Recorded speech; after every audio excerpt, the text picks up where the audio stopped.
Bonjour à tous, aujourd'hui sur Retour du tuto, nous allons voir comment éviter le spam dans une page contact WordPress. Alors généralement sur un blog, vous avez ajouté une page contact par laquelle vos lecteurs peuvent vous contacter donc, ou enfin vous prévenir, vous demander de l'aide ou n'importe quoi.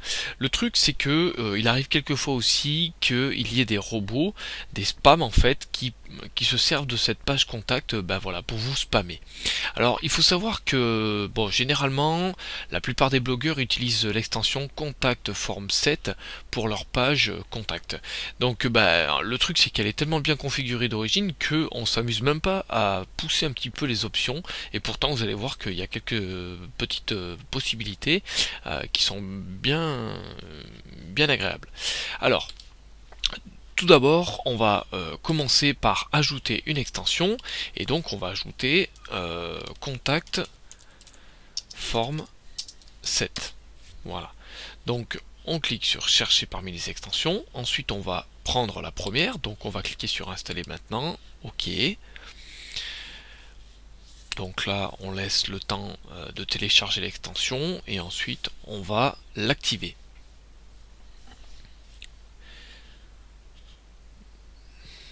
Donc c'est relativement long chez moi parce que j'ai une toute petite connexion comme d'habitude, hein, vous commencez à le savoir. Donc je clique sur activer l'extension et désormais j'ai un nouveau menu qui s'appelle contact. Donc en cliquant dessus, j'ai déjà un formulaire de contact donc qui s'appelle formulaire de contact 1 qui a été donc ajouté.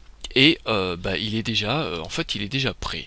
Donc comment il va se présenter? Donc c'est tout simple, il y aura le nom, l'email, le sujet et le message. Donc voilà, la personne qui voudra passer par votre formulaire de contact, il se retrouvera sur un style un peu comme ça.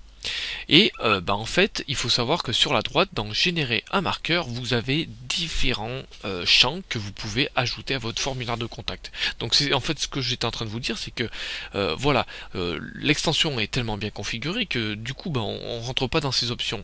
Et en fait c'est dommage parce qu'on peut ajouter plein de trucs, hein. On peut ajouter un champ texte, un champ email, des zones de texte, des menus déroulants, enfin voilà, tout ça c'est un peu à fouiner. En plus elle est traduite en français, donc bon, c'est bien cool. Et donc l'option que je voulais vous montrer aujourd'hui, elle s'appelle acceptation. C'est-à-dire qu'en fait c'est une petite option qui va donc ajouter une petite case à cocher. Donc bien entendu on ne met pas cocher cette case par défaut parce que en fait la personne qui va vous contacter aura forcément besoin de cocher la case pour en fait envoyer l'email. Ce qui fait que les robots généralement, je dis bien généralement, ils n'arrivent pas encore à faire ce genre de petites magouilles. Donc vous allez vous protéger un petit peu du spam. Donc vous copiez le code qu'on vous fournit ici, vous le basculez donc dans votre formulaire à gauche.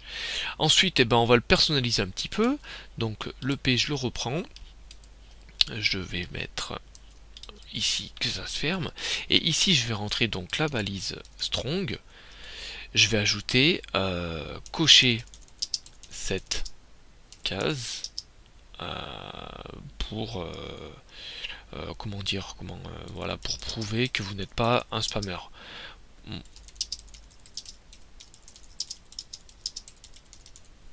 Voilà. Donc je vais fermer la balise strong. Donc strong en fait c'est pour mettre en gras, vous n'êtes même pas obligé de la mettre celle-là, hein, si vous voulez. Après le texte, vous mettez ce que vous voulez, là je mets un petit peu n'importe quoi, c'est juste pour vous montrer, hein.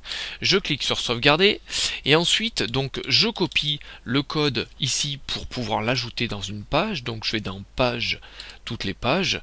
Si vous avez déjà une page contact, vous cliquez sur modifier, sinon vous ajoutez une page. Bon là par exemple je vais ajouter une page, je vais mettre contactez-moi et ensuite en bas je vais coller le code donc l'extension m'a fourni.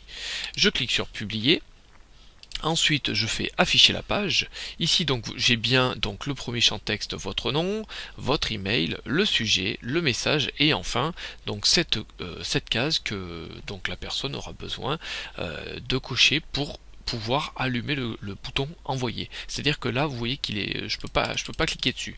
Si je coche, hop, vous voyez que là, il s'est allumé. je décoche, tac. Voilà, donc c'est une petite option, voilà, qui, si vous êtes beaucoup spammé sur votre blog, n'hésitez pas à faire ce petit truc, vous voyez que ça prend 2 petites minutes.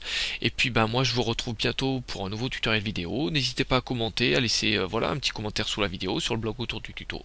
Et puis moi je vous dis à bientôt.